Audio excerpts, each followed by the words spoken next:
Dostum, Max Beerbohm'un o meşhur novellasını, Mutlu İkiyüzlü hikayesini bilir misin? Vallahi abi ismi bile garip. Mutlu ikiyüzlü. Ne demek bu şimdi, gözünü seveyim. Ben tek yüzümü zor idare ediyorum. Neymiş o hikaye? Kısaca özetleyeyim usta. Lord George Hell adında hayatı günahla geçmiş, acımasız ve kötü bir adam var. Yüzü bile yaşadığı hayatın şeklini almış, çirkinleşmiş. Bu adam günün birinde saf, tertemiz bir kadına aşık oluyor. Ama kadın bu karanlık adamı reddediyor. Hell ne yapıyor biliyor musun? Gidiyor esrarengiz bir maskeciye kendine melek gibi kusursuz bir aziz maskesi yaptırıyor. Kadının karşısına o maskeyle çıkıp kendine aşık ediyor ve evleniyorlar. Yıllarca o maskeyi hiç çıkarmadan tamamen iyi bir adam gibi yaşıyor. Ve günün birinde o maske yüzünden zorla sökülüp atıldığında ne görülüyor biliyor musun? Maskesi düşüyor. Evet, maskesi düşüyor ama sürpriz. Maskenin altındaki o eski iğrenç yüz gitmiş, yerine yıllarca taşıdığı o aziz maskesinin ta kendisi, aydınlık bir yüz gelmiş. Oo, abi harika olaymış bu. Ters köşe yapmış yazar. Yani sahtekarlıkla başlıyor ama iyi bir hayat sürünce sonunda melek gibi bir adam oluyor. O zaman hiç uğraşmayalım usta. Biz de takalım yüzümüze karizma bir maske, mış gibi yapalım, rol yapalım. Niyetimiz iyi nasıl olsa. Maske yüzümüze yapışır, iyi insan olur çıkarız. Dur orada usta. Şimdi başka bir açıdan bakalım meseleye. Genelde herkes bunu zihin yöneldiği şeyin şeklini alır diye okur. Ama kazın ayağı işte öyle değil. Buradaki asıl mesele Lord George Hell'in içindeki o aşk motifidir. O aşk motifi onun berbat hayatında kaybolmayan, korunan tek iyi motif. İşte o motifin ucunda durarak fenerini aşkın imkanlarına doğru, karanlığa doğru tutuyor. Karanlığın içinden iyi insan olma imkanlarını arıyor. Fakat Hell o imkanlara ulaşmak için bildiği tek yolu, yani geçmişten getirdiği sahtekarlık alışkanlığını kullanıyor. Çünkü hedefe ulaşmak için başka bir yol bilmiyor. Bunu kabul edilebilir bulabilirim. Sonuçta maske onun amacı değildi. Sadece bir araçtı. Yani fiziksel olarak yüzü maskeye benzedi. Evet, ama bilinci o maskenin altında taşlaşmadı. Aksine o maskeyi bir sıçrama tahtası yapıp fenerini daima iyilik imkanlarına tutarak o maskeyi içeriden açtı. İtiraf edeyim abi, beni güzel kancaladın. Bu bölüm nereye gidecek merak ediyorum. Hadi başla bakalım, seninleyim. İnsan özüyle mahkumdur. Estelim metafor.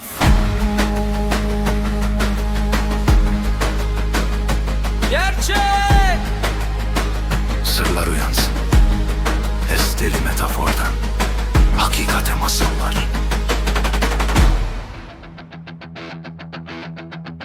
Merhaba, burası Esteli Metafor. Ben Murat Yol Yapan. Kendi hakikatimizi dokuduğumuz tezgahımıza yeniden hoş geldiniz. Bugün tezgahta bilincimizin doğasını, kendi karanlığımızda tuttuğumuz o fenerin ışığını ve hazır maskelerin bizi nasıl bir nesneye çevirdiğini anlatacağız. Bir sağdan, bir soldan ters köşe goller yemeye hazırsanız başlıyoruz.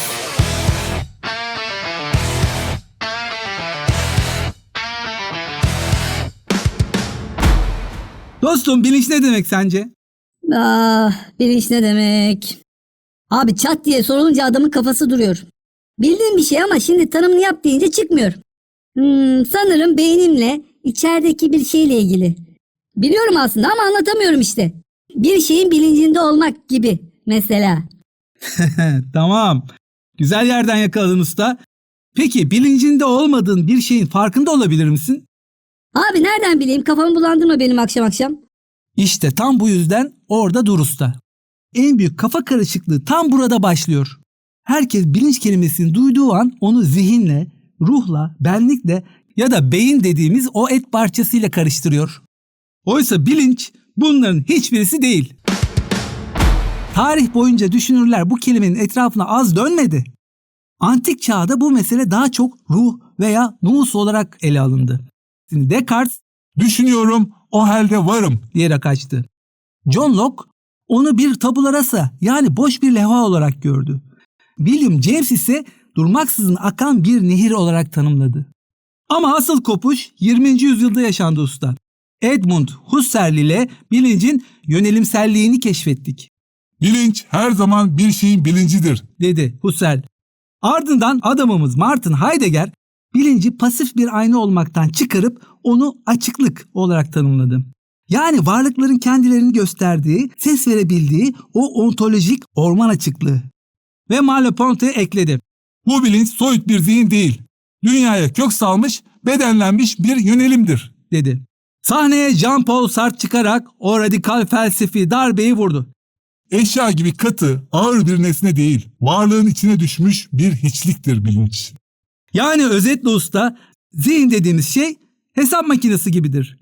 Ruh metafizik bir iddiadır. Benlik ise hikayemizdir, kendimizi tanımlamamızdır. Ama bilinç, bütün bunların oynandığı o sahne, Heidegger'in o radikal açıklığı, Sartre'ın o ağırlıksız işliği ve dünyayı kavradığımız o boşluktur. Dur abi ya. Sen hiçlik dedin ama bir sürü şeyden, felsefeden bahsettin. Yani var işte bir şeyler ortada.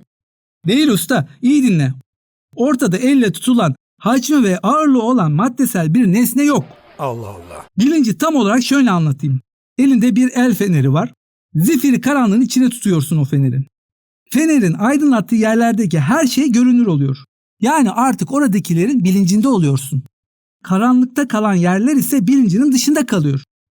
İşte o aydınlık bölgenin, o ışığın kapsadığı alanın herhangi bir ağırlığı, hacmi var mı? Yok. O aydınlık başlı başına bir nesne midir? Değildir. O sadece bir açıklıktır. Bilinç tam olarak da o fenerin kapsadığı alandır usta. Tamam abi. Feneri tuttuk karanlığa, imkanları gördük. Ne yapacağız şimdi? Onlar bizim mi oldu bedavadan? Görünce topusunu mu aldık onların? Yok öyle ya usta. Sadece görmekle, sadece aydınlatmakla senin olmaz hiçbir şey. Ama gördüklerinle bağ kurarsan, onları yaşamına bir şekilde geçirirsen, işte o zaman senin varlığına eklenirler. O açıklıkta çok kritik bir soru var. Feneri sen niye oraya tuttun da diğer tarafa tutmadın? Orada bir şey arıyor, bir şey umuyor olmalısın değil mi? Zaten Husserl'in yönelimsellik dediği şey de bu. Bilinç her zaman bir şeyin bilincidir. Yani bilinç hep bir şeye yönelir. Bir şeyi seversin, bir şeyden korkarsın, bir şeyi arzularsın, bir şeyi düşünürsün. Zaten el feneri örneğini boşuna vermiyoruz. Yoksa tavan lambası derdik. Ama unutma, tavan lambasının bir yönelimsellik derdi yoktur. O her yeri körü körüne aydınlatır. Körü körüne aydınlatma. Vay, güzel bir kelime oyunu yaptın, yakaladım. Sen fenerle özellikle o bölgeyi aydınlattıysan öncesinde senin tezgahtaki bir motifin etkisiyle orayı tutmuşsundur. Fenerin aydınlattığı yerde işine yarar şeyleri seçebilir ve onları motifine dahil edebilirsin. Yani onlarla motifinin aracılığıyla bağ kurmuş olursun. Onlar artık senin içindedir. İşte buna da olgusallık bağı diyorlar. Bizim dokuma tezgahı yine devrede. Kumaşımızı dokumaya devam ke. Evet dostum, bu dokuma tezgahı analojisi çok kullanışlı oldu gerçekten de. Sen o aydınlıkta gördüğün imkanları seçip aldıkça kumaşını dokumaya devam edersin. Onlarla bir olgusallık bağı kurarsın. O kumaş sensin. O motifler de her zaman senin geçmişindir. Geçmişinse gelecekte feneri nereye tutacağını belirleyen başlangıç noktandır. Hani ipler senin elinde değil mi var ya usta? Bu metafor da tam bizim modelimize cuk oturdu. Evet, geçmişimizin devamı olan o ipler bizim elimizde. Hangi ipin sarılı olduğu mekiği kullanacağımıza, mekiği hangi iplerin arasından geçireceğimize biz karar veriyoruz. Heidegger'in buna tasarım demesi de bu yüzden usta. Çünkü resmen kendimizi tasarlıyoruz. Bak şimdi meseleyi yine o meşhur boşluğa bağlayacağım. Bu boşluk meselesi gerçekten çok önemli. Dinle bak. Şimdi biz bilincimizin fenerini bir yere tuttuk diyelim. Eğer önünde yayılacağı bir boşluk yoksa ne olur dostum? Yani fenerin ucunu götürüp duvara dayamak gibi bir şey mi diyorsun abi? Işık kör karanlık olur. Bir yeri aydınlatmaz. Doğru usta. Işığın yayılması ve sınırların genişlemesi için önünde bir boşluğa ihtiyacı vardır. İşte Sartre'ın bilinci hiçlik olarak tanımlamasının sebebi de bu. Bu boşluk, bu hiçlik sadece insanda var, biliyor musun? Çünkü insan sadece kas katı bir nesne değil. Bir taş değiliz mesela. Taşın hiçbir zaman bir bilinç boşluğu yoktur. Taş taştır. Bitti. Taşın dönüşeceği, tasarlayacağı başka bir potansiyeli yoktur. Bu yüzden bilinci de kendisiyle dop doludur. Hiç boşluğu yoktur. Hayvanlar da öyle. Onlar da kendilerini yeniden tasarlayamazlar. Bu boşluk sadece insanda vardır. Çünkü insan varoluşsaldır. Var olmuş ya da var olacak bir şey değil, durmaksızın var olmakta olan demektir insan.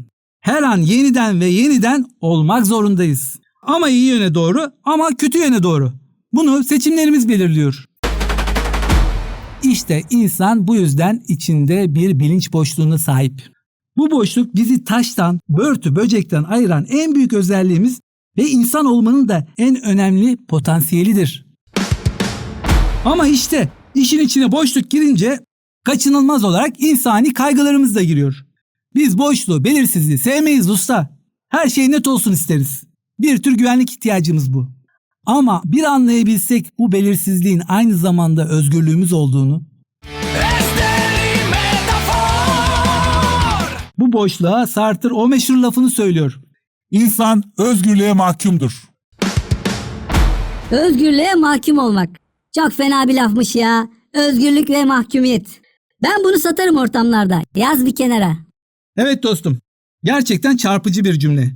Zaten Sartre deyince insanların aklına ilk bu sözü geliyor. İşte insan bu boşluk ya da Sartre'ın deyimiyle hiçlik yüzünden kendini durmaksızın her an tasarlamak zorunda. Evet, bu da sırtımıza dev bir sorumluluk yüklüyor. İşte bu sorumluluk insanda bir baş dönmesi, bir bulantı yaratır diyor Sartre. Vallahi böyle düşününce benim de içim sıkıldı biraz abi. Resmen üzerimde kendimin ağırlığını hissettim.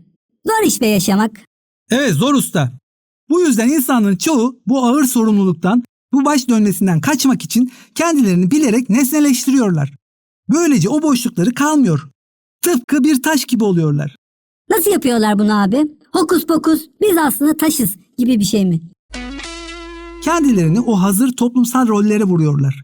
Yüzlerine takılan maskeleri kendileri sanıyorlar. Kusursuz vatandaş maskesini, garantili kimlikleri kuşanıp ben bundan ibaretim diyorlar. Sartre buna kötü niyet diyor. Sartre abimiz de az laf cambazı değilmiş maşallah. Lafa bak, kötü niyet. Edebiyatçı aynı zamanda usta, normaldir. Sana bir gün Bulantı romanını getireyim de oku bak. Ne demek istediğimi daha iyi anlayacaksın. Ama biz şimdi Sartre'da çakılı kalmayalım. Bu boşluk meselesinden yürümeye devam edelim. Buraya kadar olan kısmın özeti şu usta. Boşluk olmazsa bilinç de olmaz. Nokta. Şimdi bu boşluğun içinde bir de menzil meselesi var dostum. Anladım abi. Fenerin ışığı ne kadar ileriye aydınlatıyor meselesi. Yani fenerin gücü.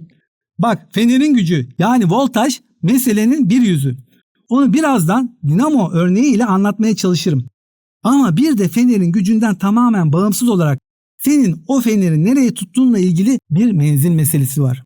Yani fenerini yakın mesafeye mi tutuyorsun yoksa uzak mesafeye mi tutuyorsun? Ne fark eder abi ya? Ha feneri götürüp 2 metre ötedeki duvara tutmuşsun, ha 100 metre ileriye. Duvarda da önceden çizilmiş güzel bir resim varsa mis gibi aydınlanır işte. Fena mı? Valla güzel bir sanat eserinde boşluklar vardır zaten. Ama sen gidip de fenerini duvara çizilmiş bir tasarıma tutarsan bu fena. Çünkü o duvardaki tasarım zaten sende vardır. Yani sende vardır demek onun motifine zaten sahipsin demek. Oysa sen her an yeni bir tasarım içinde olmalısın. Ben oldum bittim demekle insan olunmuyor maalesef. Olmuş bitmiş olanların hepsi nesnelerdir. Anladın mı şimdi? Çok iyi anladım abi. Son nefese kadar kumaşı dokumaya devam edeceğiz. Ölmeden kısa bir süre önce aha ben oldum dedim mi son anda nesne olmuş oluyorum. Yazık ediyorum koca bir ömrüme. Güzel çıkarım. Helal olsun, iyi ki varsın. O şablonlar sistemin sana içten dayattığı maskelerdir aslında. Sistemin çarklarını döndüren bir dişliğe dönüşürsün. Sıkıcı bir tekrarın içinde dönüp durursun. Yani fenerin ucunu gidip duvara dayamaktan farksız bir şey bu. Işığın, bilincin genişleyemez. O sığ sınırların içinde boğulur gider.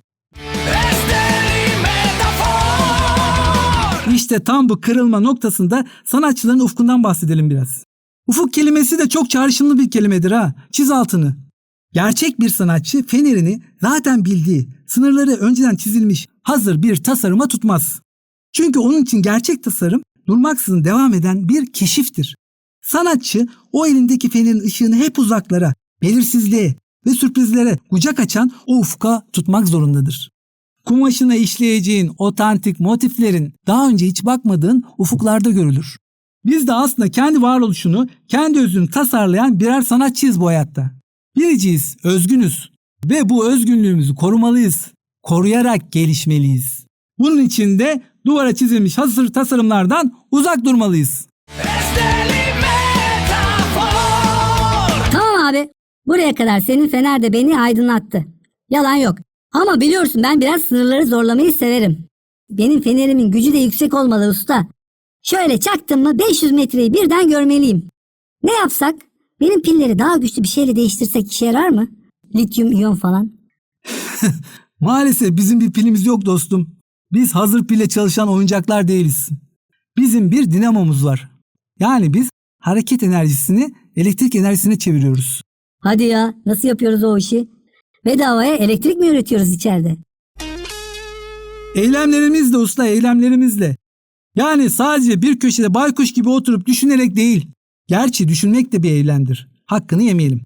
Ama sadece düşünmek o feneri 500 metre ileriye fırlatacak elektriği üretmez. O fenerin parlamasını istiyorsan eyleme geçeceksin usta. Yazmalısın, anlatmalısın, öğretmelisin, bir şeyler üretmelisin. Düşündüğünü hayata geçirmelisin. Ya da tıpkı bizim şu anda yaptığımız gibi podcast yapmalısın. Bizim o meşhur dokuma tezgahına dönelim usta. Biz orada kendi kumaşımızı dokurken sürekli bir hareket içindeyiz değil mi? Pedallara basıyoruz, mekiği fırlatıyoruz, tarakla vurup düğümleri sıkıştırıyoruz. Tezgah tıkır tıkır çalışıyor. İşte o eylemlerin yarattığı kinetik enerji sayesinde içerideki dinamomuz o feneri coşturacak elektriği üretmeye başlıyor. Anladım. Harekette bereket vardır diyorsun yani. Dinamo ne kadar hızlı dönerse fenerin ışığı da o kadar güçlü yanıyor. Güçlü yanınca daha fazla alan aydınlanıyor. Daha fazla alan aydınlanınca da hayatta daha fazla şeyin bilincine varıyoruz. Bu kez de bizim tezgaha yepyeni, daha önce hiç görülmemiş motifler geliyor. Onları da dokuyoruz. Abi resmen kendi kendini besleyen, kendi enerjisini yaratan muazzam bir sistem bu. Çok güzel özetledin usta. Ağzına sağlık. İşte o üretken, o sahici insanların kaderi tam olarak budur. Onlar ürettikçe daha çok üretirler. Fenerleri parladıkça evrenin o kör karanlığını daha derinden yırtarlar. İşte böyle usta. Hayat dediğimiz o sonsuz karanlıkta başkalarının senin için fabrikada ürettiği o hazır maskelerin ardına saklanıp o konforlu zindanlarda taşlaşmak zorunda değilsin. Sen ne bir taslak ne de bir nesnesin. Sen kendi hakikatini dokuyan, hiçliğin içinden varlığı çekip çıkaran iradesin. Unutma dostum, korku feneri yere atıp tezgahı durdurduğun an başlar. Çünkü o zaman karanlıkta kalırsın. Oysa o tezgahın pedalları senin ayaklarının altında. Acı çekmekten, yorulmaktan, o motifleri ilmek ilmek işlerken hata yapmaktan korkma. Sen eyleme geçtikçe o dinamo dönecek. O dinamo döndükçe bilincinin feneri daha da keskinleşecek. Kendini bir memur, bir ünvan, bir rol sandığın o sığ kalıplardan aşır artık. Çünkü canlılık bilincin o fenerini daima o uçsuz bucaksız, tekinsiz ama bir o kadar da muhteşem olan o bilinmezliğe çevirme sanatıdır. Şimdi o elinizdeki feneri kendinize dürüstçe tutun ve şu soruyu sorun. Peki ya ben fenerimi bir duvara mı, yani duvardaki bir tasarıma mı tutuyorum, yoksa sahici bir ufka mı? Burası Esteli Metafor. Ben Murat Yol Yapan. Hareket edin ve ışığınızı güçlendirin. Haftaya dokuma tezgahında yeniden görüşmek üzere. Zamanın ufkunda sahici kalın. Hoşça kalın. Esteli Metafor kanalımız Spotify'da, YouTube'da, Instagram'da. Bizi takip edin.